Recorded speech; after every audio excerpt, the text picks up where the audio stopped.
For centuries, a kingdom lay forgotten beneath the rivers and soil of Sichuan. A civilization with giant bronze masks, dazzling jade treasures, and secrets unlike anything the world had ever seen. This is not a myth. It is the true story of the Shu people, the lost kingdom that rewrote history. Welcome to our journey into the hidden past of Sichuan, where mystery meets history. In this series, we'll uncover how the Shu civilization rose from fertile river valleys, thrived with creativity and innovation, vanished into silence, and then returned centuries later through astonishing archaeological discoveries. Together, we'll explore their origins, golden age, struggles, and their lasting legacy that still shapes the world today. If you love forgotten history, lost civilizations, and stories that change how we see the past, don't forget to subscribe and join us through every episode. The secrets of Shu are waiting to be discovered, and you need to want to miss what comes next. Long before the maps of China were drawn, before dynasties carved their names into history, there was a hidden world in the heart of the Sichuan basin. Surrounded by mountains and nourished by rivers, this fertile land gave birth to one of the most enigmatic civilizations in Asia, the Shu. Their story begins not with grand palaces or legendary battles, but with the slow rhythm of water, earth, and the hands of the people who shaped a life between them. The Sichuan Basin is a vast, bowl-shaped region, enclosed by mountain ranges that form natural walls. To the east lies the rugged Daba Mountains, to the north the Qinling Range, to the west the towering Tibetan Plateau, and to the south the forested hills of Yunnan. Within this basin, rivers twist and turn like veins carrying life into the land. The most famous of these, the mighty Yangtze, cuts through Sichuan, joined by countless tributaries. Among them is the Min River, which will later play a role in engineering marvels. For early settlers, these rivers were both a blessing and a challenge, bringing fertile soil and fish, but also unpredictable floods. The first inhabitants of this region lived close to nature. Archaeological discoveries suggest that communities thrived here as early as 5,000 years ago. They learned to cultivate rice in the wetlands, millet on the drier slopes, and to domesticate animals. They shaped tools from stone and later bronze, leaving behind fragments that today whisper of their ingenuity. Unlike the northern plains of China, where wheat fields stretched wide and flat, Sichuan offered a different rhythm of life. Lush valleys, misty mornings, and mountains that seemed to protect and isolate at the same time. This isolation was more than geographical. It shaped culture. Early Shu communities developed traditions distinct from their neighbors in the Yellow River Valley. Their rituals, art, and even spiritual beliefs bore unique marks. While the North spoke of dragons carved into jade, the Shu crafted strange and fascinating figures out of bronze, wide-eyed masks, towering trees of metal, and statues that defied familiar patterns. These objects, discovered much later at Sanxingdui, reveal a culture both advanced and mysterious, one that was not simply a reflection of the greater Chinese world, but something original. Legend and history intertwine in these beginnings. Ancient texts speak of mythical rulers of Shu, names half hidden between story and record. One tale tells of Kangkong, the first legendary king, said to have eyes that bulged like silkworms. He is remembered as the bringer of silk culture to the Shu, teaching his people how to raise silkworms and weave shimmering threads. Another tale recalls Yufu, the king who dressed in feathers, perhaps a memory of early shamans or a symbol of spiritual leadership. These stories may not be literal, yet they reflect truths about the values of Shu society: a respect for nature, the importance of silk, and a deep sense of spirituality. The land itself encouraged a balance between survival and artistry.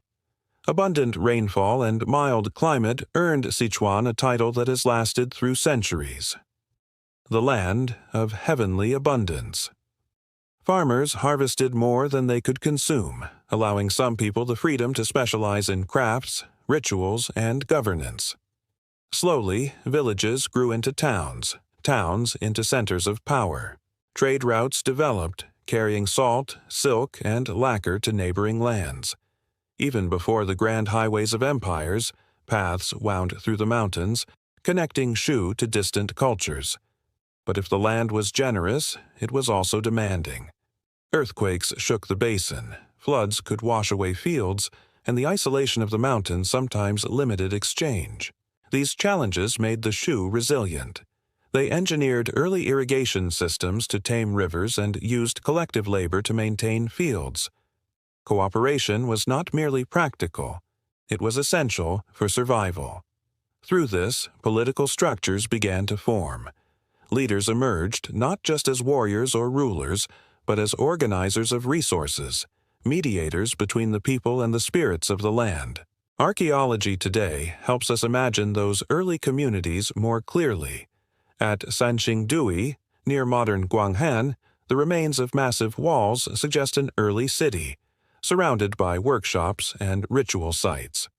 Bronze masks with huge, staring eyes may have represented gods or ancestors watching over ceremonies. Jade objects buried deep in the earth suggest offerings, given in exchange for protection and prosperity. The Shu people did not leave behind written records in this early period. So much of their life is interpreted through objects. Yet each fragment tells of a society with sophistication, artistry, and a sense of wonder. It is important to remember that the Shu civilization was not isolated in absolute silence. While mountains created barriers, rivers carved paths. Some scholars believe that early Shu people had contact with cultures along the Yangtze, and perhaps even farther west. The motifs of their bronzes, while unique, hint at ideas that traveled across lands: spirals, animal figures, sun symbols that echo those found in distant places. This early exchange planted seeds for what would later become vast networks of trade. In the beginning, however, daily life in Shu was centered on the rhythm of farming, ritual, and community. Families tended rice paddies, children played near riverbanks, and elders told stories by firelight. Priests or shamans guided ceremonies, offering jade, ivory, or bronze to the unseen forces believed to govern rain, fertility, and protection. Music echoed through bamboo flutes and drums, marking both celebration and solemn ritual. Life was ordinary, yet touched with the extraordinary sense that spirits moved alongside the people. As centuries passed, the Shu grew in strength and confidence. Their settlements expanded, their artistry became more daring, and their legends richer. What began as scattered communities was slowly transforming into a kingdom, one with its own identity, its own voice, and its own place in history. The rivers that once merely provided food now became highways of culture, connecting Shu's heart to the wider world. Thus, the beginning of the Shu story is not one of sudden rise, but of steady unfolding. Nature, myth, and human effort combined to shape a civilization unlike any other. A kingdom beneath rivers, hidden by mountains, waiting for the day it would step into the stage of recorded history. The Shu may have begun in mystery, but their legacy was destined to echo far beyond the valleys of Sichuan. By the time the Shu civilization entered its classical age, the quiet beginnings of riverine villages had blossomed into a kingdom of striking artistry and growing power. The rivers still nourished the land, the mountains still shielded it, but within the basin a new sense of order and creativity was emerging. What had once been a collection of small communities was now becoming a culture with recognizable leadership, thriving cities, and rituals that set Shu apart from all others. The Shu kings of this age, remembered through fragments of legend and archaeology, were not merely rulers in the political sense. They stood as spiritual mediators, figures who guided the people not only in governance but also in the unseen dimensions of life. Authority in Shu was expressed as much in ritual as in administration. Large-scale ceremonies were conducted with music, fire, and offerings, sometimes at monumental altars that towered over the gathering crowds. One of the most striking features of this classical age is the flourishing of bronze culture. The people of Shu had already mastered bronze casting, but during this era their works became extraordinary. Excavations at Sanxingdui revealed colossal masks with exaggerated eyes and ears, human figures in almost lifelike size, and towering bronze trees that stretch upward as if reaching for the heavens. The craftsmanship suggests not only technical brilliance but also a worldview rich with symbolism. Scholars debate the meaning of these creations. Were the masks depictions of gods, or perhaps stylized ancestors? Did the trees represent a cosmic axis connecting Earth to heaven? Whatever their purpose, they show a society deeply invested in expressing the mysteries of existence through art. Unlike the orderly bronzes of the Shang dynasty in northern China, Shu bronzes were daringly imaginative. Their designs were less about uniformity and more about visionary expression. Wide eyes, sharp features, and surreal proportions marked them as unique. In this difference, we glimpse the independence of Shu thought, a civilization not bound to mimic its neighbors but confident in forging its own identity. Economically, the Shu heartland thrived.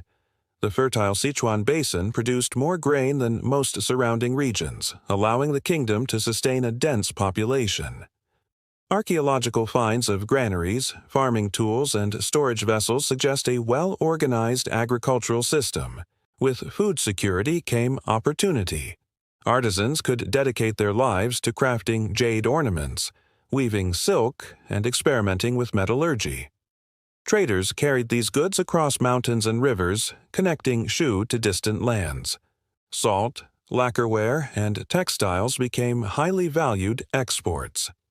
In return, the Shu acquired materials not found locally, such as precious stones and exotic shells. Politically, Shu's classical age seems to have been marked by dynastic leadership.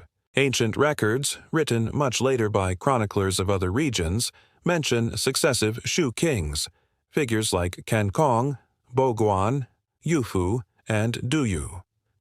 While historians cannot confirm exact timelines, these names reflect continuity, as well as the memory of rulers who left lasting impressions. Each king is linked with qualities, Kankong with silk, Yufu with feathers, Duyu with bridges. Whether literal or symbolic, these stories suggest a ruling line that guided the people with vision and innovation. Religion and spirituality played a central role in daily life. Temples and ritual platforms stood at the heart of communities. Priests performed ceremonies to secure rain, to bless harvests, and to ensure balance between people and nature. Offerings of jade, ivory, and bronze were buried in pits, gifts to the divine. Fire was central in many rituals, symbolizing both transformation and communication with higher realms. The people of Shu lived with a constant sense of the sacred. Life itself was woven with threads of myth and ritual. It was during this age that Shu society also began to look outward. The mountain walls that had once enclosed the basin now became gateways. Through the Daba Mountains to the north, trade routes connected Shu with the Central Plains. To the west, paths linked to the Tibetan Plateau. Southward, contacts may have reached toward Yunnan. These connections introduced new ideas, technologies, and perhaps even spiritual influences. Some scholars suggest that motifs in Shu bronzes echo distant cultures, hinting at a network of shared imagination across Asia. The Shu people, however, did not lose themselves in these exchanges. Instead, they absorbed what was useful and transformed it into their own style. The bronze trees, for example, may reflect ideas about the world axis that were also present in other ancient societies, yet the Shu rendered them in ways found nowhere else. Their classical age was thus both open and self-confident, receptive to influence but determined to preserve uniqueness. Life for ordinary people in this era was marked by both continuity and change. Farmers continued to cultivate rice paddies, but irrigation became more sophisticated. Tools improved, and surplus food supported a more complex society.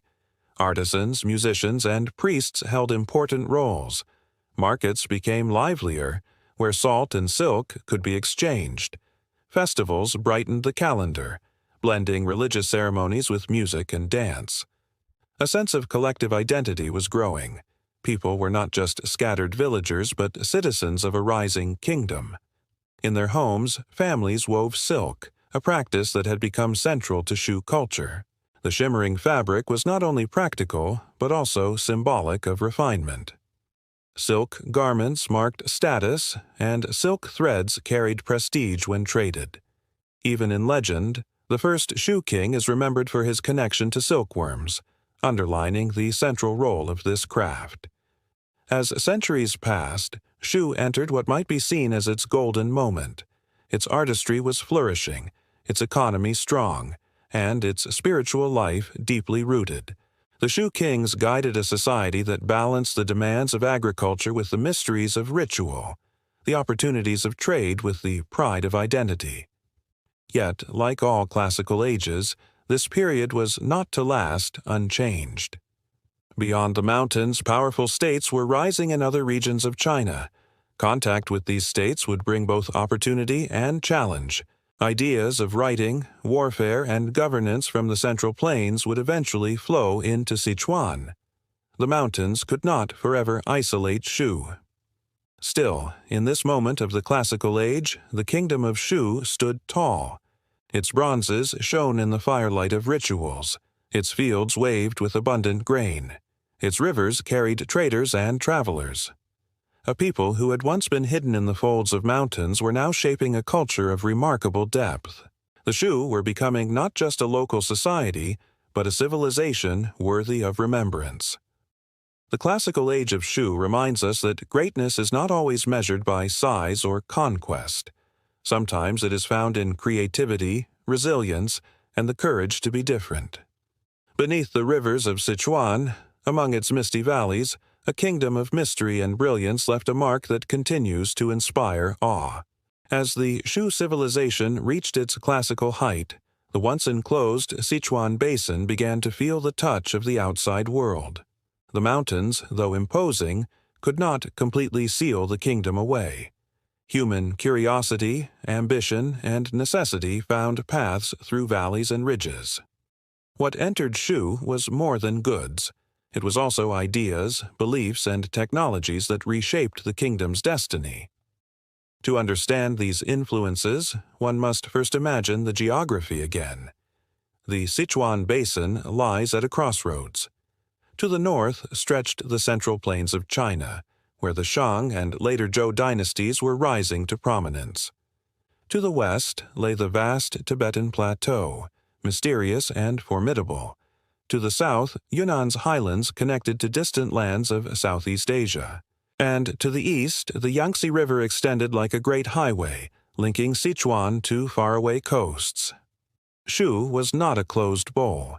It was a vessel with channels reaching outward. Trade was among the first and most significant influences. Archaeological discoveries show that shells from distant seas, stones not native to Sichuan, and even motifs resembling those of other cultures found their way into Shu. Salt, one of Sichuan's natural treasures, became a prized commodity. Traders carried salt outward, returning with goods and stories. Silk, too, became a vehicle of connection. Shu silk, fine and shimmering, was admired beyond the mountains. Though the Silk Road in its full glory had not yet formed, Shu was already playing a role in early networks of exchange. Religion and ritual, too, absorbed outside currents. The great bronze masks and trees of Sanxingdui may represent ideas shared across wide regions of Asia.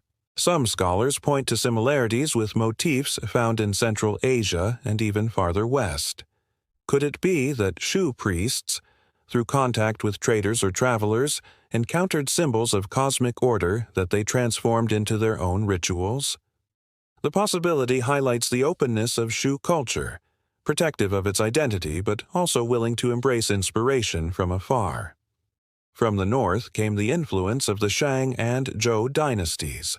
Bronze technology, already mastered in Shu, may have been enriched by techniques exchanged with northern artisans. Decorative patterns show faint echoes of styles beyond the mountains, suggesting that craftsmen did not work in isolation. More importantly, political ideas may have traveled as well. The Zhou, with their concept of the mandate of heaven, expressed a vision of kingship tied to divine approval. In Shu, where rulers were also spiritual figures, such ideas might have resonated. Even if Shu did not adopt them fully, awareness of alternative models of governance could have influenced local leadership. From the West, the high plateau brought not armies but animals and perhaps beliefs. Horses, essential for transport and trade, may have reached Shu along these routes. Alongside them came knowledge of pastoral life, different from the farming rhythms of the basin. The spiritual traditions of mountain peoples could also have mingled with Shu practices, enriching the kingdom's already complex rituals. The South carried its own influences. Yunnan and beyond connected to Southeast Asia, where cultures shared in the weaving of myths about ancestors, spirits, and the cycles of nature.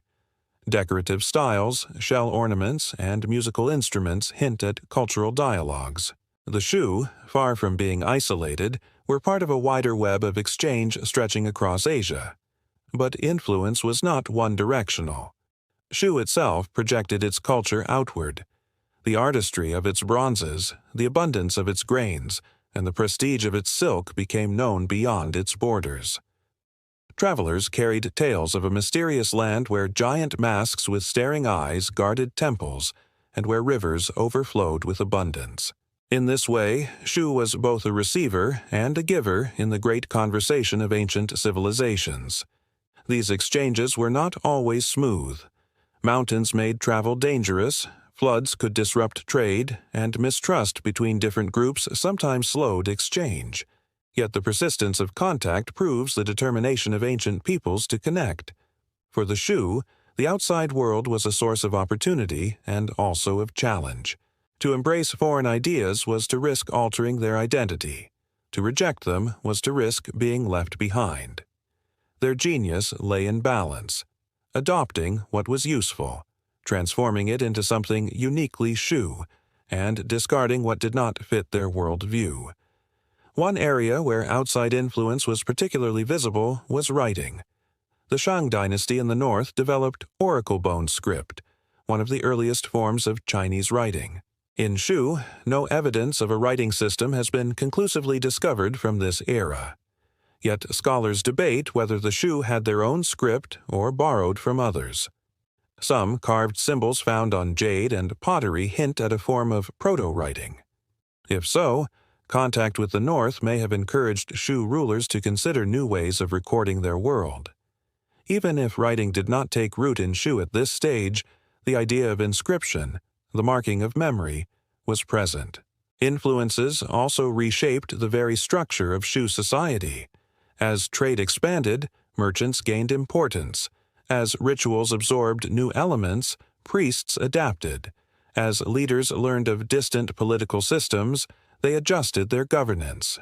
Change was gradual, but it was real. Shu was no longer an isolated kingdom hidden among rivers, it was a participant in the wider stage of history. The story of outside influences is not simply about objects or techniques, it is about imagination.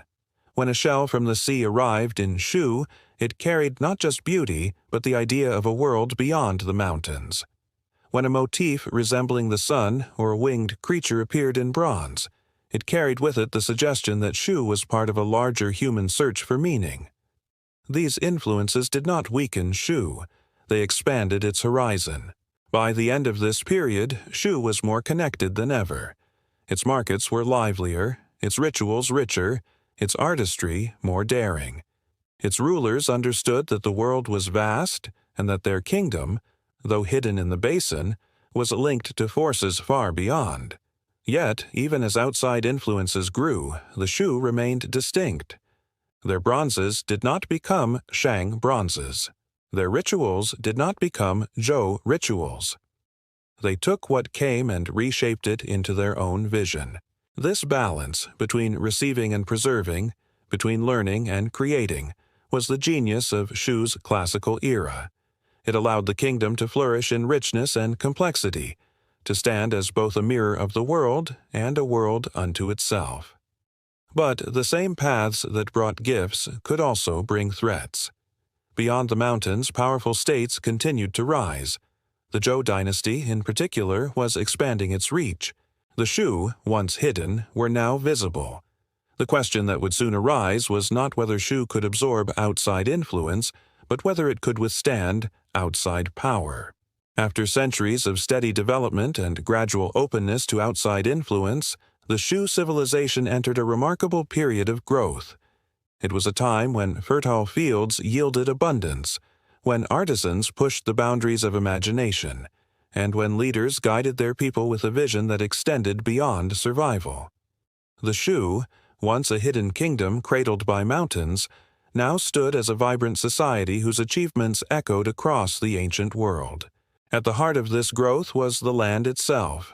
The Sichuan basin, with its fertile soil and dependable rainfall, provided an agricultural foundation that few regions could rival. Rice paddies stretched across valleys, their green stalks shimmering beneath the misty sky. Farmers learned not only how to cultivate rice more efficiently, but also how to diversify with millet, wheat, and vegetables. Orchards of fruit trees and fields of hemp expanded the variety of produce. With food surpluses, Shu society could support larger populations, as well as people devoted not to farming but to craft, trade, and governance. Technology advanced alongside agriculture. One of the most significant innovations attributed to the Shu was irrigation. Rivers, while life-giving, could also be destructive, flooding fields or withholding water in dry seasons. The Shu responded with canals, dikes, and early dams. Though the most famous engineering marvel of Sichuan, the Dujiangyan irrigation system, would be built later during the Qin dynasty, its success was built upon centuries of local knowledge. The Shu people learned to harness rivers with precision, guiding water not just for survival, but for prosperity. Bronze casting also reached new heights. Already known for their visionary creations, Shu artisans refined their methods during this era. Large-scale bronzes, from towering human figures to intricate ritual vessels, became more sophisticated. Techniques such as piece mold casting and lost wax casting allowed for details that astonished even neighboring cultures. The artistry was not merely decorative, it expressed a worldview in which humans, spirits, and nature were deeply intertwined. A bronze mask with wide, staring eyes might symbolize the ability to see into other realms. A tree of bronze, its branches laden with birds, might stand as a bridge between earth and heaven. These works were more than objects. They were symbols of growth, confidence, and vision. Economic life also flourished. Shu's surplus of grain, salt, and silk became the basis of vibrant trade. Caravans carried these goods through mountain passes, exchanging them for precious stones, shells, and metals. Markets within the basin bustled with activity. Merchants gained prominence, creating a new layer in society alongside farmers, artisans, priests, and rulers. The economy was not static, it was dynamic, responding to opportunities both within and beyond the mountains. Culturally, Shu entered a golden phase of creativity. Music and dance accompanied rituals, festivals, and community gatherings. Bamboo flutes, drums, and stringed instruments filled the air with melody. Artisans experimented with jade and ivory, crafting ornaments that reflected both spiritual meaning and aesthetic refinement. Silk weaving became ever more sophisticated, its patterns admired both locally and abroad. Even architecture began to show ambition, with walled settlements and ritual platforms growing larger and more elaborate. Politically, the Shu Kingdom matured. Legends of successive kings suggest continuity and organization. Leaders were not only guardians of ritual, but also administrators who oversaw irrigation, managed trade, and coordinated defense. Governance became more complex as society expanded. Though the Shu left no written records to detail their political systems, The scale of their cities and the sophistication of their economy suggest structured leadership capable of uniting thousands of people in common purpose. This period of growth also saw Shu asserting itself as more than a regional culture.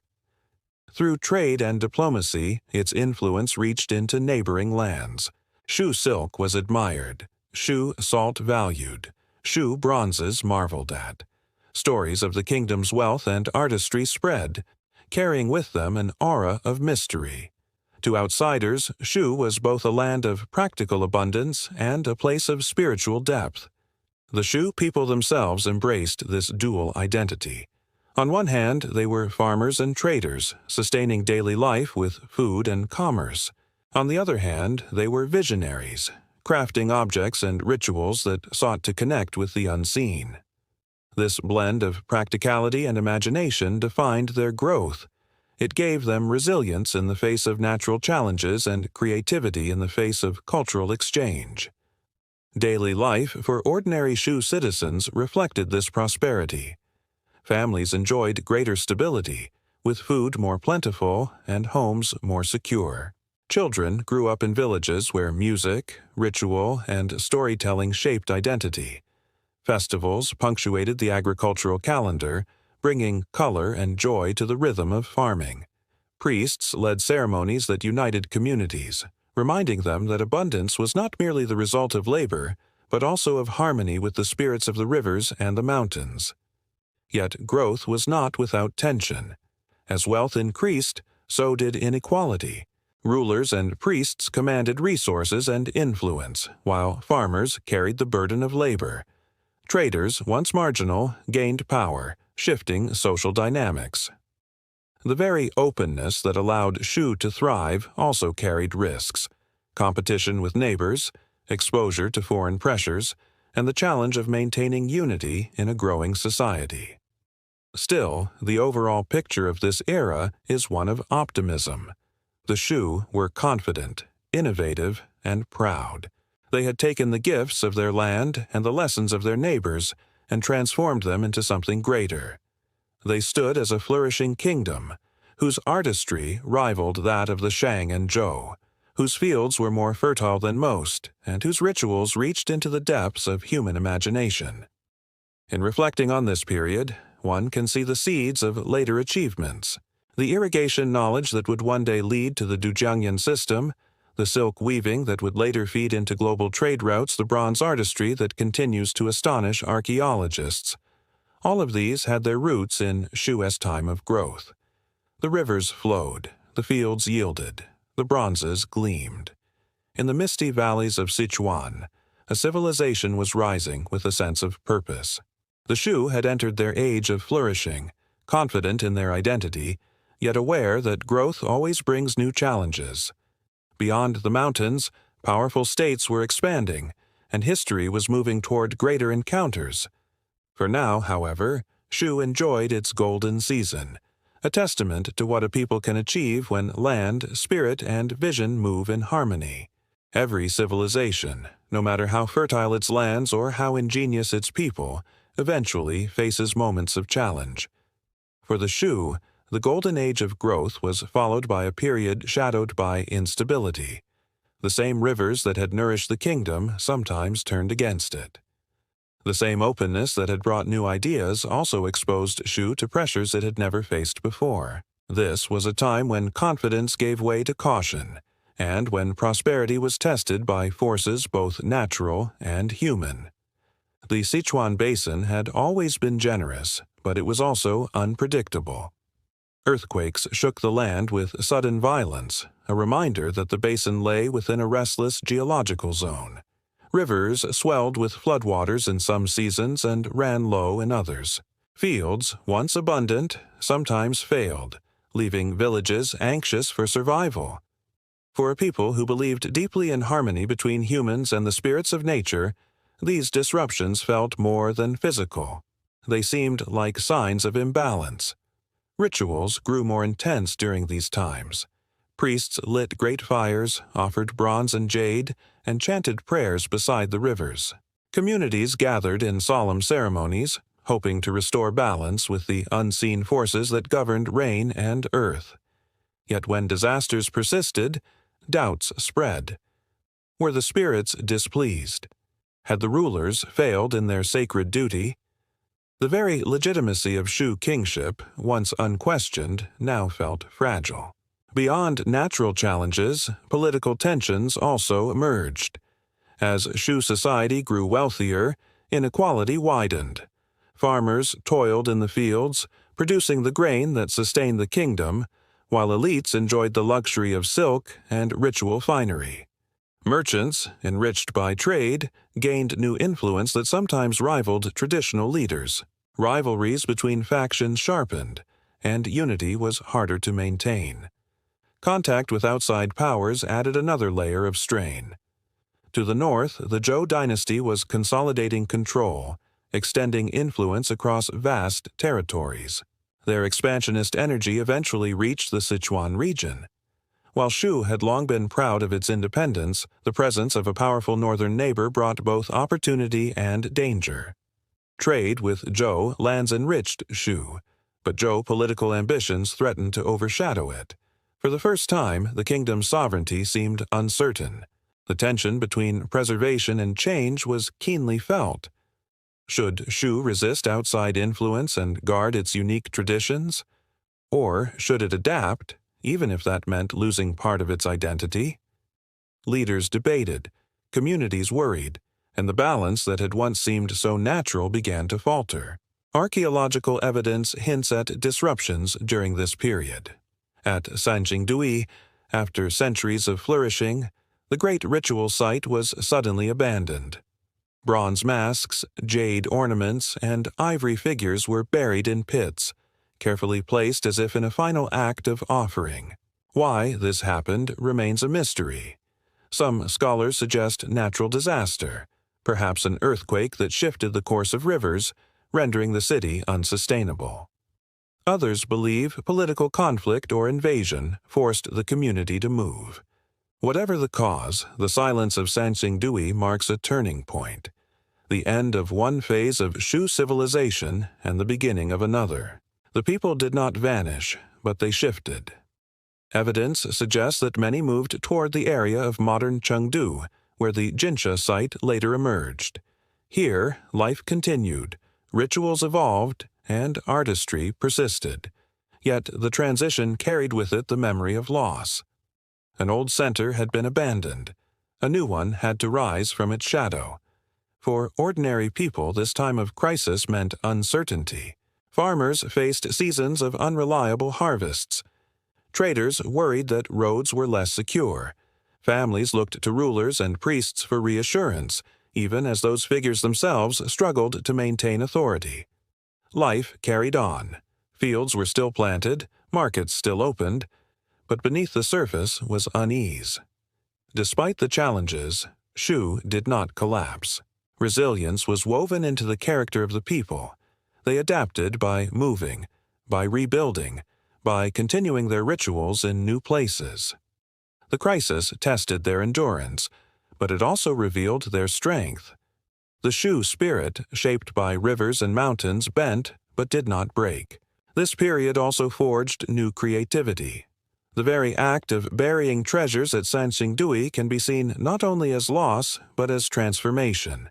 It symbolized both an ending and a preservation, ensuring that sacred objects would endure for future generations. The move to Jinsha represented renewal, proof that even in crisis, life could begin again. Looking back, the time of crisis appears less as a single disaster and more as a series of pressures, natural, social, and political, that reshaped Shu civilization. It forced adaptation, demanded resilience, and prepared the people for what would come next. For beyond the mountains, history was moving quickly. Powerful empires were rising, and the age of local kingdoms was nearing its close. The Shu, still proud and creative, would soon encounter a world where survival required not only resilience but transformation on a larger scale.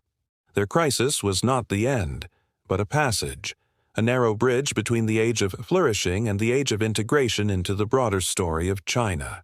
The time of crisis had unsettled the Shu, yet it did not erase them.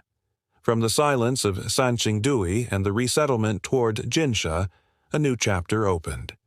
The Shu people, resilient and adaptive, began to reshape their identity in ways that would allow them to survive in a changing world.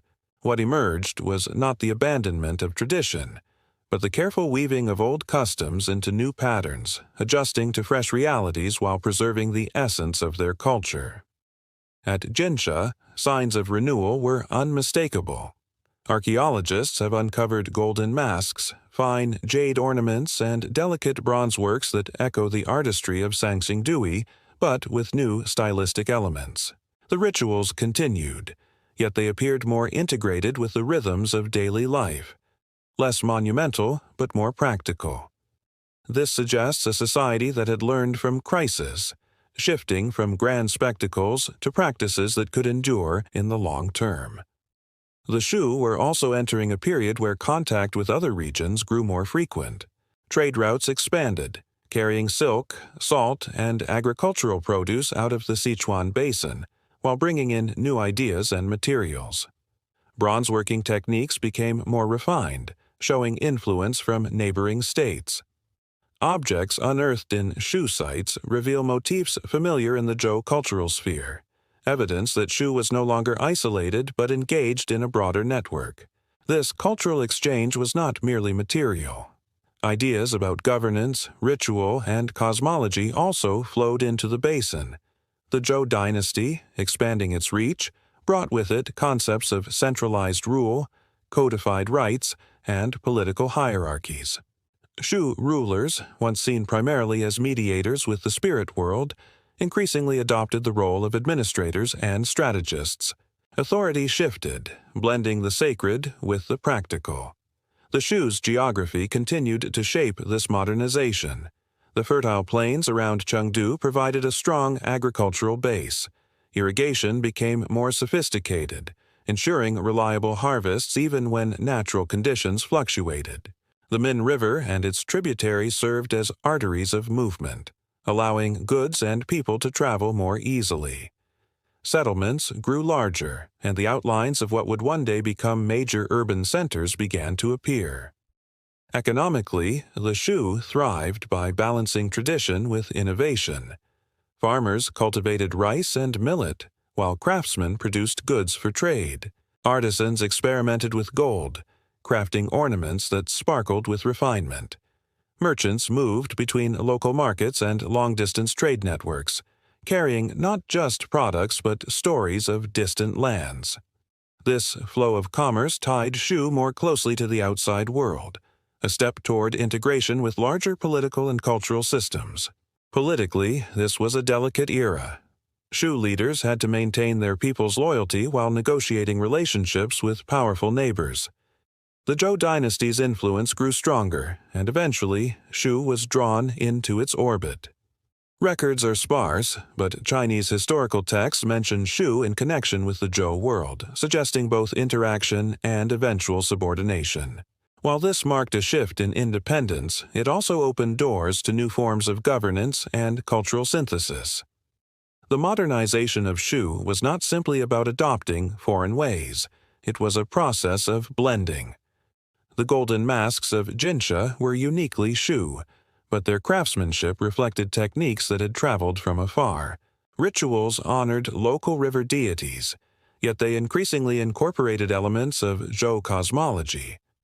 Shu's strength lay in this adaptability, absorbing influences without losing identity, transforming without forgetting.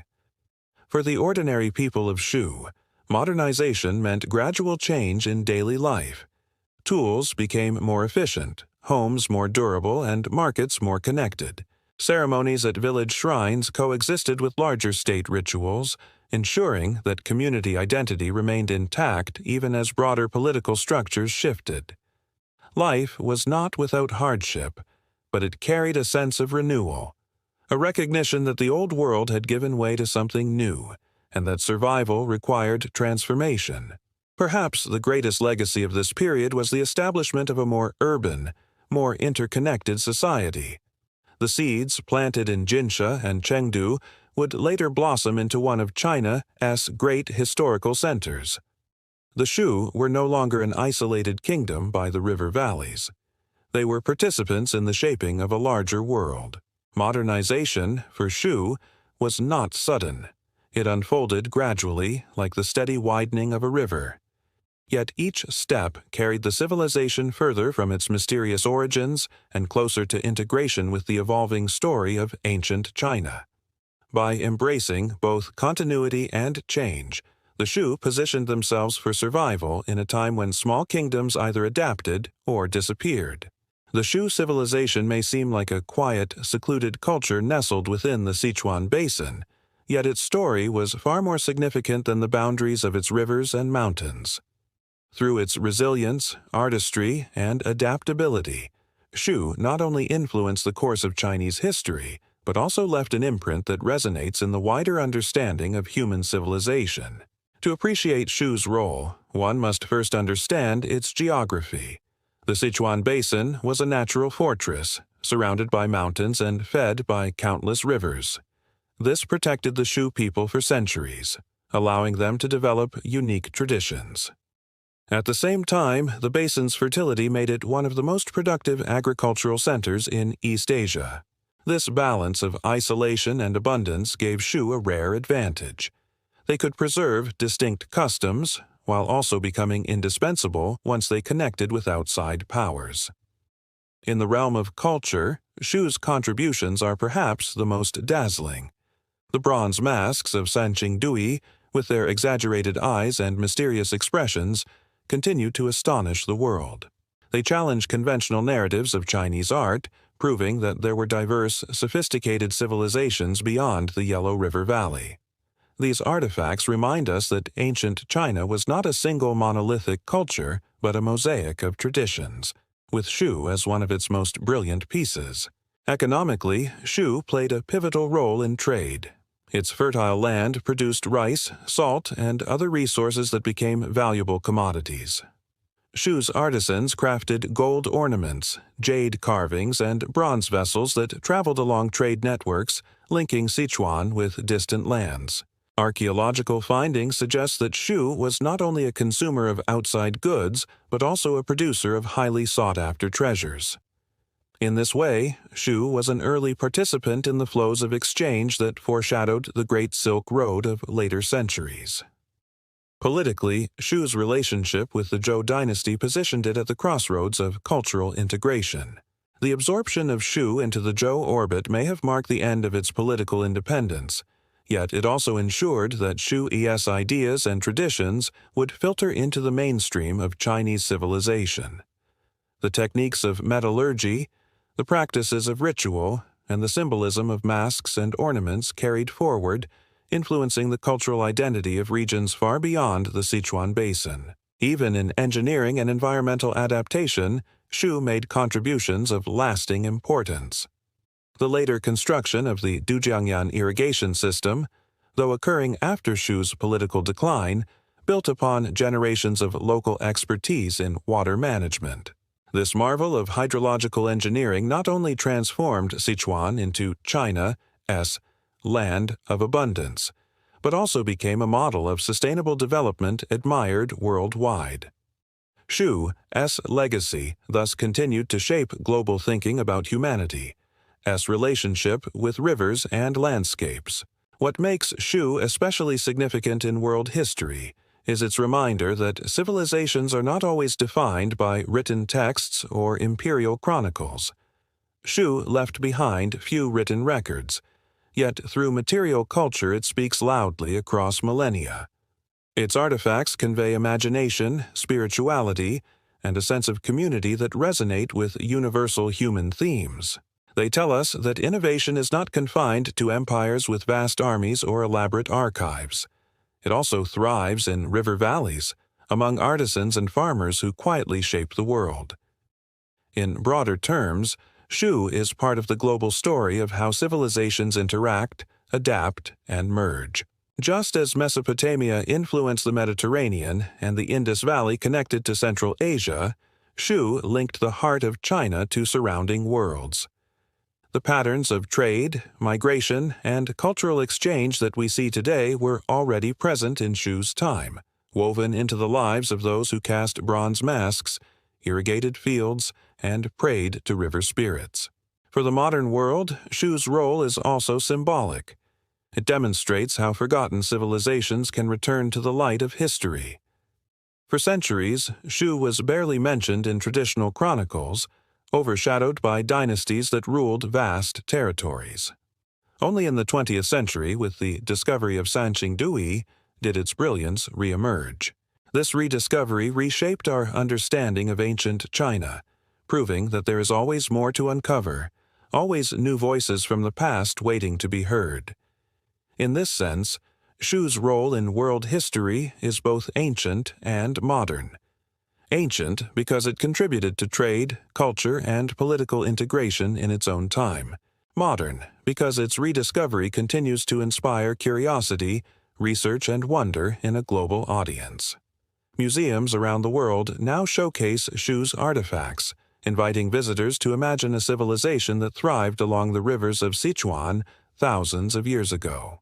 Thus, Shu's legacy is not only in what it achieved during its own era, but in how it continues to expand the horizons of history today. It challenges us to think differently about the past, to recognize the richness of cultures that were once hidden, and to honor the interconnectedness of human creativity across time and place. Shu was not just a regional kingdom. It was a bridge between isolation and connection, between tradition and innovation, between the past and the present. Its role in world history is to remind us that even the most unexpected civilizations can shape the grand story of humanity. The Shu civilization, once thought to be a faint echo in the chronicles of ancient China, has emerged as a vibrant presence in the imagination of the modern world. Its heritage lives not only in museums and archaeological sites, but also in the cultural memory of Sichuan and the shared history of humanity. When the mysterious bronze masks of Sanxingdui were unearthed in the late 20th century, they did more than surprise archaeologists. They awakened a sense of wonder across the globe. For centuries, the story of ancient China had been told primarily through the dynasties of the Yellow River Valley, the Xia, Shang, and Zhou. Shu was mentioned only briefly, often as a distant kingdom beyond the mountains. Yet the artifacts of Sanxingdui revealed something different, a powerful, imaginative, and independent culture that expanded the meaning of Chinese civilization. Today, Shu's legacy can be seen in multiple dimensions. In the cultural sphere, Shu inspires artists, filmmakers, and writers who draw upon its imagery and symbolism. The wide eyes of its bronze masks, once carved for ritual purposes, now appear in paintings, sculptures, and even digital art. They remind creators and audiences alike that imagination is timeless, that the visions of ancient artisans can still spark creativity thousands of years later. In the realm of heritage preservation, Shu teaches an important lesson about patience and humility. For centuries, its story lay hidden beneath layers of soil and silence. Only through careful excavation, conservation, and interpretation could its voice return to us. This ongoing process is a reminder that human history is far from complete. Many civilizations remain buried, waiting for discovery. Shu challenges us to keep searching, to listen to the whispers of the earth, and to preserve what we uncover with respect. Sichuan itself carries Shu's spirit forward. The Dujiangyan irrigation system, though constructed later, reflects the same mastery of water management that Shu pioneered. The fertile basin continues to sustain millions of people, just as it did in ancient times. Festivals, local legends, and spiritual traditions still echo the themes of river gods, mountain guardians, and the harmony between humanity and nature. In this way, Shu's worldview survives, not as a forgotten relic, but as a living influence on daily life. Looking to the future, Shu offers opportunities as well as challenges. As archaeological work continues at Sanxingdui and nearby sites, new discoveries are likely. Each fragment of jade, each bronze sculpture, each piece of pottery adds a brushstroke to the canvas of Shu's story. With modern technology, such as 3D reconstruction, digital preservation, and international collaboration, these discoveries can be shared widely, making Shu a truly global heritage. At the same time, there is a responsibility. Preserving Shu's treasures requires not only scientific expertise but also ethical care. The artifacts must be protected from damage, the sites safeguarded from overdevelopment, and the cultural narratives interpreted with sensitivity. Shu does not belong to a single region or nation alone. It is part of the collective story of humanity. Protecting it ensures that future generations will also marvel at its wonders. Perhaps the most enduring aspect of Shu's heritage lies in its message. Shu reminds us that greatness is not always recorded in words or ruled by empires. Greatness can emerge quietly, in the creativity of artisans, in the harmony of communities with their environment, and in the resilience of people who thrive between rivers and mountains. Shu's story is a testament to the diversity of human experience and the richness of civilizations that once seemed hidden. And so, Shu's future is not only about the artifacts still waiting to be unearthed. It is about the ways we choose to carry its spirit forward. By learning from its respect for nature, its artistic imagination, and its openness to exchange, we can find guidance for the challenges of our own world. Shu may no longer exist as a kingdom, but its wisdom endures, flowing like the rivers of Sichuan, carrying lessons from the past into the currents of tomorrow. The story of Shu is not finished. It began in the fertile basin thousands of years ago, flourished in the artistry of bronze and jade, disappeared into silence, and then returned to us in dazzling fragments. Now, it continues in every person who learns its name, gazes into the eyes of its masks, and wonders about the civilizations still waiting to be discovered. Shu lives on in curiosity, in creativity, and in the timeless search for meaning across the human journey. And so, the chapter of the Shu people slowly fades, yet their story is far from over. Each discovery brings us closer to understanding who they were, and why their kingdom still whispers from beneath Sichuan's rivers. In our next episode, we will journey deeper into their world, uncovering the triumphs, mysteries, and turning points that defined this lost civilization. The past is calling. Will you follow?